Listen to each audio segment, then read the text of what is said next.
வணக்கம் traders, welcome to post market report. So இன்றைக்கி நம்ம இந்த வீடியோவில் என்ன பார்க்க போகிறோம்னா 7th மே புதன்கிழமை மார்க்கெட் என்ன நடந்திருக்கு.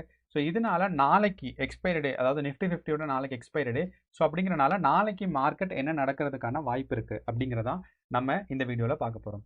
ஸோ அதுக்கு நம்ம என்ன பண்ணுவோம்னா நிஃப்டி அண்ட் பேங்க் நிஃப்டியோட ப்ரைஸ் ஆக்ஷன் பார்ப்போம். ஸோ ப்ரைஸ் ஆக்ஷன் வந்து எந்த மாதிரி மூவ் ஆகிருந்திருக்கு அப்படிங்கிறனால இந்த 24,300க்கு மேலே தான் நிஃப்டி 50 இருக்குது. அது மட்டும் இல்லாமல் நமக்கு பேங்க் நிஃப்டி பார்த்தீங்கன்னா ஒரு 3 days டவுன்ஃபாலுக்கு அப்புறம் நேற்று தான் வந்து மேலே பிரேக் அவுட் ஆயிருக்கு. ஸோ மேலே போகிறதுக்கான ஒரு சான்ஸு. ஸோ இதை நம்ம டீட்டெயிலாக ஸ்டடி பண்ணுவோம். அது மட்டும் இல்லாமல் இந்தியா விக்ஸோட டேட்டா வந்து க்ரோ ஆகிட்டு அதுக்கப்புறம் கீழே வந்துட்டு மறுபடியும் க்ரோ ஆகிருக்கு. ஸோ அதோட இம்பேக்ட் என்ன அப்படிங்கிறதையும் பார்ப்போம். கடைசியாக பார்த்தீங்கன்னா நமக்கு வந்து இந்த ஓப்பன் இன்ட்ரெஸ்ட் டேட்டா இருக்கும். அதாவது இந்த ஓப்பன் இன்ட்ரெஸ்ட் டேட்டா நமக்கு என்ன சொல்லும்னா ஏற்கனவே இருக்கிற கால் அண்ட் புட் ஆப்ஷன்ஸ் வந்து எந்தெந்த ப்ரைஸ் ரேஞ்சில் இருக்குது, அதனால முக்கியமான சப்போர்ட் எங்கே இருக்குது, ரெசிஸ்டன்ஸ் எங்கே இருக்குது அப்படிங்கிற விஷயத்த நமக்கு இந்த இதில் ஓப்பன் இன்ட்ரெஸ்ட் டேட்டாவில் நமக்கு தெரியும். ஸோ இதெல்லாம் நம்ம அனலைஸ் பண்ணி ஒரு தீர்மானத்துக்கு வரலாம் நாளைக்கு மார்க்கெட் என்ன நடக்கிறதுக்கான வாய்ப்புகள் இருக்குது அப்படின்னு சொல்லி. ஓகே, நம்ம டீட்டெயில்டாக மார்க்கெட்டுக்குள்ளே போகிறதுக்கு முன்னாடி ஒரே ஒரு விஷயம், நம்ம இதை வந்து ஏற்கனவே சொல்லியிருந்தோம். ஏன்னா நேற்று வந்து இந்தியா வந்து பாகிஸ்தான் மேலே ஒரு தாக்குதல் நடத்தியிருந்தாங்க. அண்ட் பாகிஸ்தான் மேலே கிடையாது, பாகிஸ்தானில் இருக்கிற தீவிரவாத ஒரு கேம்ப் மேலே நடத்தியிருந்தாங்க. அப்போ அப்படிங்கிறனால பாகிஸ்தான் வந்து நமக்கு ரிட்டாலியேட் பண்ணுறதுக்கான வாய்ப்புகள் ரொம்ப ரொம்ப அதிகமாக இருக்குது. அண்ட் பெரும்பாலும் இந்த ரிட்டாலியேஷன், அதாவது திருப்பி நமக்கு தாக்குதல் பண்ணுறது ராத்திரியில் தான் நடக்கும். அண்ட் சவுத்தில் வந்து நடக்கிறதுக்கான வாய்ப்புகள் ரொம்ப கம்மி. இருந்தாலும் ஜாக்கிரதையாக இருக்கணும். நீங்கள் நார்த்தில் இருக்கீங்கன்னா உங்களுக்கு வந்து டெல்லி, பஞ்சாப், அதே மாதிரி ஹரியானா அங்கெல்லாம் இருக்கீங்க, ராஜஸ்தானில் என்னன்னா இங்கே வந்து நிறையா பிளாக் அவுட்ஸ் கொடுத்துருக்காங்க. அப்படின்னா நைட் கரண்ட் கட் பண்ணியிருக்காங்க. ஸோ சில நேரங்கள் இன்டர்நெட் கூட கொஞ்சம் டிஸ்டர்ப் ஆகிறதுக்கான வாய்ப்புகள் இருக்குது. பட் இருந்தாலும் கேர்ஃபுல்லாக இருக்கணும். முக்கியமான விஷயம், உங்களுக்கு வந்து ஏதாவது ஒரு ஆர்மியோட கான்வாய் இங்கே போகுது அங்கே வருது அப்படிங்கிற மாதிரி எதுவும் நியூஸ் இருந்தால் தயவு செய்து அதை ஃபோட்டோ எடுத்தோ ஸ்டேட்டஸ் வைக்கிறதோ வேண்டாம். ஸோ இது முக்கியம். அண்ட் நிறைய பேர் எக்ஸ்பெக்ட் பண்ணியிருந்தோம், நானுமே எக்ஸ்பெக்ட் பண்ணியிருந்தேன் இந்த தாக்குதலுக்கு அப்புறம் நம்மளோட இந்தியன் மார்க்கெட் டவுன்ஃபால் ஆகும்னு சொல்லி. ஆனால் இந்தியன் மார்க்கெட் டவுன்ஃபால் ஆகவில்லை. அப்போது சில சம்டைம்ஸ் யோசிச்சிருக்கலாம் யாராவது, இந்த வார் இந்த மாதிரி விஷயத்துக்கெல்லாம் மார்க்கெட் ரிஃப்ளெக்ட் ஆகாதோ இல்லை வந்து ரெஸ்பான்ஸ் பண்ணாதோன்னு. தப்பு. ஏன்னா நேற்று வந்து நமக்கு பாகிஸ்தான் மேலே நம்ம தாக்குதல் நடத்தினதுக்கப்புறம் கராச்சியோட ஸ்டாக் மார்க்கெட் இருக்குது பாருங்கள். பாகிஸ்தானோட ஸ்ட்ராங்கஸ்ட் ஸ்டாக், அதாவது இண்டெக்ஸ்ன்னு பார்த்தீங்கன்னா கராச்சி 100ன்னு சொல்லுவாங்க. அப்போ இந்த கராச்சி 100ன்னு சொல்கிறது பயங்கரமான ஒரு ஸ்ட்ராங்கான ஒரு இண்டெக்ஸு. அந்த இண்டெக்ஸ் நேற்று மார்க்கெட் ஸ்டார்ட் ஆகும் போதே 6% டவுன்ஃபாலில் தான் ஸ்டார்ட் ஆச்சு. அப்போ இந்த 6% டவுன்ஃபால் கராச்சி இண்டெக்ஸ் ஸ்டார்ட் ஆனது ஒரு பெரிய ஆச்சரியத்துக்குரிய விஷயம் கிடையாது. ஏன்னா ஏதாவது ஒரு நாட்டு மேலே இந்த மாதிரி ஒரு தாக்குதலோ இல்லை அந்த நாடு வந்து போருக்கு போகுதுன்னா கண்டிப்பாக மார்க்கெட் டவுன் ஆகும். இஸ்ரேல் காசா வார் நடந்தப்போ கூட கண்டிப்பாக இஸ்ரேலோட ஸ்டாக் மார்க்கெட் டவுன்ஃபால் ஆச்சு. ஆனால் நம்ம இந்தியன் ஸ்டாக் மார்க்கெட் ரெஸ்பான்ஸ் பண்ணலை. இதுக்கு 2 காரணங்கள் இருக்குது. ஒன்று வந்து பார்த்தீங்கன்னா நிறைய பேர் நம்புகிறாங்க பாகிஸ்தானுக்கும் இந்தியாவுக்கும் நடுவில் பிரச்சனைகள் பெருசாகாதுன்னு. 2வது விஷயம் பார்த்தீங்கன்னா இந்தியா கண்டிப்பாக இதில் வந்து ஒரு அப்பர் ஹேண்ட் இருக்கும், இந்தியாவோட எக்கானமி டவுன்ஃபால் ஆகாது அப்படின்னும் நிறைய பேர் நம்புறனால தான், நிறைய பேருங்கிறது எஃப்ஐஎஸ் அண்ட் டிஐஎஸ், அதாவது பெரிய பெரிய ஆட்கள் நம்புறனால தான் மார்க்கெட் டவுன்ஃபால் ஆகலை. ஓகே, இப்போ நம்ம நிஃப்டி 50யோட ப்ரைஸ் ஆக்ஷன் பார்த்தோம்னா நிஃப்டி 50 நம்ம வந்து என்ன சொல்லியிருந்தோம், ஒரு 29ஆம் தேதி, அதாவது ஏப்ரல் 29ஆம் தேதியிலேருந்து மார்க்கெட் வந்து ஒரு ரேஞ்ச் பவுண்ட் மார்க்கெட் ஆயிடுச்சு. அப்படின்னா ஒரு டவுன்ஃபால் மார்க்கெட் வந்துருச்சு, சாரி டவுன்ஃபால் இல்லை, ஒரு சைட்வேஸ் மார்க்கெட் வந்துருச்சுன்னு. அப்போ இந்த சைட்வேஸ் மார்க்கெட்லேருந்து எந்த பக்கம் பிரேக் அவுட் ஆகுங்கிறது ரொம்பவே கன்ஃபியூஷனாக இருந்துச்சு. ஏன்னா நமக்கு வந்து ஸ்டார்டிங், அதாவது 29ஆம் தேதியிலேருந்து ஒரு 5ஆம் தேதி வரைக்கும் பார்த்தீங்கன்னா மார்க்கெட் வந்து இந்த ரேஞ்ச் பவுண்டோட கீழே தான் இருந்துச்சு, அதாவது 24,300க்கு கீழே இருந்துச்சு. ஆனால் இந்த திங்கக்கிழமை 5ஆம் தேதியிலேருந்து பார்த்தீங்கன்னா பெரும்பாலான நேரங்களில் இந்த 24,300க்கு மேலே இருக்குது. அப்போது இந்த 24,300ங்கிற ஒரு ஸ்ட்ராங்கான ரெசிஸ்டன்ஸை மார்க்கெட் வந்து கிராஸ் ஆக போகுதுன்னு அர்த்தம். அண்ட் இதோட டீட்டெயில்டு கிராசிங் நமக்கு எப்போ தெரியும்னா மார்க்கெட் வந்து எப்போ 24,500 தாண்டுதோ அப்போ தான் மார்க்கெட் வந்து ஒரு ட்ரூவான ஒரு புல்லிஷ் மூமெண்ட்ஸ்க்கான ரெடியாக இருக்குன்னு அர்த்தம். ஆனால் இப்போ இருக்கிற ப்ரைஸ் ஆக்ஷன் வச்சு பார்க்கும்போது கண்டிப்பாக நிஃப்டி 50 புல்லிஷ் மூமெண்ட்ஸ்க்கு ரெடியாக இருக்குது. அண்ட் இதை சப்போர்ட் பண்ணுற மாதிரி நிஃப்டி 50யோட ஓப்பன் இன்ட்ரெஸ்ட் டேட்டாவும் இருக்குது. ஓப்பன் இன்ட்ரெஸ்ட் டேட்டா நம்ம என்ன சொல்லலாம்னா கால் அதிகமாக இருக்கா புட் அதிகமாக இருக்கான்னு பார்த்தீங்கன்னா கால் தான் அதிகமாக இருக்குது. ஸோ இந்த நம்பர் ஆஃப் ஆர்டர்ஸ்லேயே தெரியும்.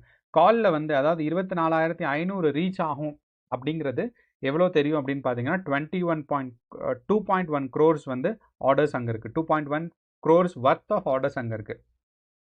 அப்போது இங்கே வந்து 24,500ங்கும் போது 2.1 crores இருக்குது. ஆனால் இதே இது ஸ்ட்ராங்கஸ்ட் புட்டு பார்த்தீங்கன்னா 1.3 crores இருக்குது. அதாவது அப்போது இதை விட ஒரு 1/3 மடங்கு இங்கே அதிகம். ஸோ அப்படிங்கிறது நம்ம ஞாபகம் வச்சுக்கணும். அப்படிங்கிறனால 24,500 ரீச் ஆகிறதுக்கான வாய்ப்புகள் ரொம்ப ரொம்ப சிறப்பாக நிஃப்டி 50ல் இருக்குது. ஓகே, அடுத்து நம்ம இந்த பிசிஆர் ரேஷியோ பார்க்கும்போது நிஃப்டி 50யோட பிசிஆர் ரேஷியோ 0.7 இருக்குது. ஸோ இது வந்து ஓவர் பாட் கிடையாது, கரெக்டான நம்பர் ஆஃப் கால்ஸ் அதிகமாக இருக்குது.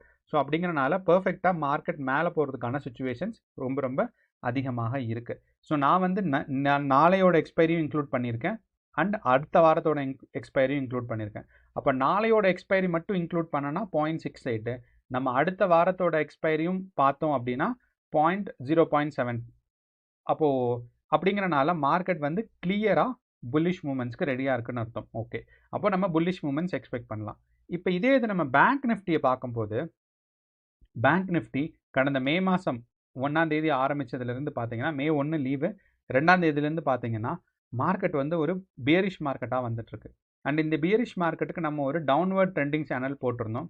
அப்படின்னா இந்த ட்ரெண்டிங் சேனலில் தான் மார்க்கெட் வந்து ஃப்ளக்சுவேட் ஆகிட்டே இருக்குன்னு. அண்ட் நல்ல விஷயம் என்னென்னா இந்த டவுன்வர்ட் ட்ரெண்டிங் சேனலோட மேலே பிரேக் அவுட் ஆகிருக்கு.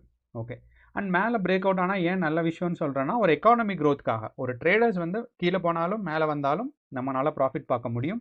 ஸோ அப்படிங்கிறனால எக்கனாமிக் க்ரோத்துக்காக தான் நான் வந்து பாசிட்டிவ்னு சொல்கிறேன். அப்போது ஒரு 4 நாள் டவுன்ஃபாலுக்கு அப்புறம் ஃபஸ்ட் டே வந்து பார்த்தீங்கன்னா இந்த மே மாதத்தோட ஃபஸ்ட்டு புல்லிஷ் மூமெண்ட்டாக நம்ம பேங்க் நிஃப்டி மாறி இருக்கு. அப்போது பேங்க் நிஃப்டியோட ப்ரைஸ் ஆக்ஷன் ஃபஸ்ட்டு டைம் இந்த புல்லிஷ் மூமெண்ட்டாக மாறி இருக்கு. ஆனால் நம்மளோட ரெசிஸ்டன்ஸ் பார்க்குத்தா பேங்க் நிஃப்டி நமக்கு வந்து ரெசிஸ்டன்ஸ் வந்து 54,000, மேலே போச்சுன்னா 55,000. ஓகே, அப்போது பேங்க் நிஃப்டி வந்து 54,000 வரைக்கும் டவுன்ஃபால் ஆகிறதுக்கான வாய்ப்பு இருந்துச்சு. ஆனால் அது வரைக்கும் டவுன்ஃபால் ஆகலை. ஆனால் அதே இது மேலே போனால் எது வரைக்கும் போகும்னா 55,000 வரைக்கும் மார்க்கெட் போகிறதுக்கான வாய்ப்பு இருக்குது. ஓகே, இந்த ரேஞ்ச் வரைக்கும் மார்க்கெட் போகிறதுக்கான அப்போது இங்கேருந்து இது வரைக்கும் புஷ் ஆகிறதுக்கு சான்சஸ் இருக்குது பேங்க் நிஃப்டிக்கு.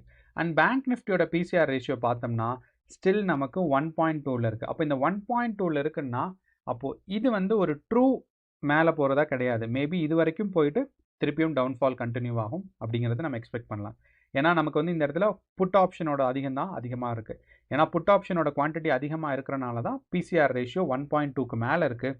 அப்படிங்கிறனால பிசிஆர் ரேஷியோ 1.2 இருக்குன்னா மார்க்கெட் இங்கேருந்து 54,000க்கு ஃபாலோ ஆகிறதுக்கு வாய்ப்புகள் ரொம்ப ரொம்ப சிறப்பாக இருக்குன்னு அர்த்தம்.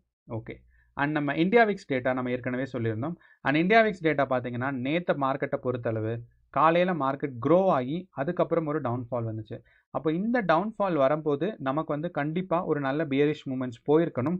ஆனால் 11:15 வரைக்கும் பார்த்தீங்கன்னா நமக்கு வந்து பியரிஷ் மூமெண்ட்ஸ் போகவில்லை 11:15க்கு. அதே மாதிரி நம்ம நிஃப்டி 50லையும் பார்த்தீங்கன்னா 11:15க்கு பார்த்தீங்கன்னா பியரிஷ் மூமெண்ட்ஸ் ஸ்ட்ராங்காக போகல.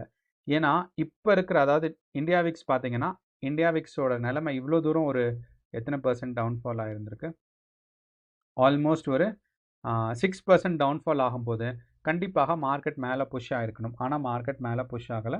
பட் ஸ்டில் நமக்கு வந்து இப்போ 19ல் இருக்கிறனால என்னைக்காவது ஒரு நாள் இல்லை கூடிய விரைவில் நமக்கு வந்து கூலிங் வரும். அப்போ இந்தியா விக்ஸ் கூலிங் வரும்போது ஒரு ஸ்ட்ராங்கான bullish moments Nifty and bank நிஃப்டியில் நம்ம எக்ஸ்பெக்ட் பண்ண முடியும். அண்ட் இப்போதைய ப்ரைஸ் ஆக்ஷன் வச்சு பார்க்கும்போது பார்த்தீங்கன்னா நிஃப்டி வந்து மேலே போகிறதுக்கான வாய்ப்பு இருக்குது, மேலே போகிறதுக்கான வாய்ப்பு இருக்குது.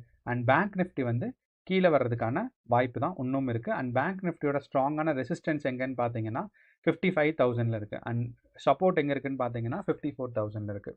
ஸோ இது நீங்கள் ஞாபகம் வச்சுக்கணும். அண்ட் நாளைக்கு நிஃப்டியோட எக்ஸ்பைரி டேங்கிறனால ஃப்ளக்சுவேஷன்ஸ் கொஞ்சம் அதிகமாக இருக்கும், நீங்கள் கேர்ஃபுல்லாக இருக்கணும். நம்ம இப்போ எஃப்ஐஐ டேட்டா மட்டும் பார்த்தோம் அப்படின்னு பார்த்தீங்கன்னா எஃப்ஐஐயோட கேஷ் மார்க்கெட் டேட்டாவில் எஃப்ஐஐ வந்து நேற்று வந்து 16,000 கோடி பை பண்ணியிருக்காங்க, செல்லிங் வந்து 13,000 கோடி. ஓகே, இது வந்து நெட் எஃப்ஐஐயோட டேட்டா. அண்ட் நெட் டேட்டா வந்து பார்த்தீங்கன்னா உங்களோட ஹோல்டிங்ஸ் வந்து பாசிட்டிவாக இருந்திருக்கு 2,500 கோடி. அதே மாதிரி டிஐஏஸோட ஹோல்டிங்ஸும் பார்த்தீங்கன்னா 2,300 கோடிக்கு பக்கம் பாசிட்டிவாக இருந்திருக்கு. அப்போது ரெண்டு பேருமே பாசிட்டிவாக இருக்கிறனால நாளைக்கு மார்க்கெட் க்ரோ ஆகிறதுக்கான வாய்ப்புகள் ரொம்ப ரொம்ப சிறப்பாக இருக்குது. ஸோ இதுதான் நம்மளோட ஒரு அனாலிசிஸ். உங்களுக்கு வேறு ஏதாவது மாற்று கருத்து இருக்கோ இல்லை டவுட்ஸ் இருக்குனாலும் கண்டிப்பாக கமெண்ட் பாக்ஸில் போடுங்க, நம்ம தெரிஞ்சுக்கலாம். அண்ட் நாளையோட ட்ரேடிங் செஷன்ஸ்க்கு ஆல் தி பெஸ்ட். அண்ட் உங்களோட ஃப்ரெண்ட்ஸ் அண்ட் ஃபேமிலி யாராவது ட்ரேட் பண்ணிருந்தாங்கன்னா அவங்களுக்கு இந்த வீடியோவை பகிர்ந்துக்கோங்க, கண்டிப்பாக அவங்களுக்கும் பயனுள்ளதாக இருக்கும். நன்றி, வணக்கம்.